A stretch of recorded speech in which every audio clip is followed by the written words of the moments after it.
Жабайы аңдарды қыс мезгілінде тамақтандыру бұл көпжылдық тәжірибенің жемісі. Бұғылар, қабандар, еліктер сынды жабайы жануарларда суық мезгілде қайдан ауқаттанып алу керектігін біліп алған.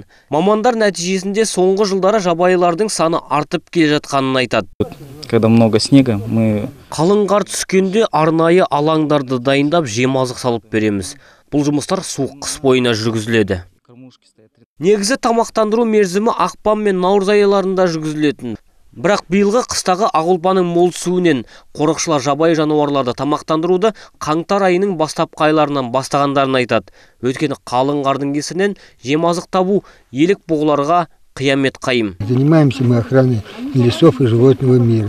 Орман мен ондағы аңдарды күзетеміз. Жұмыс күнделікті қызу.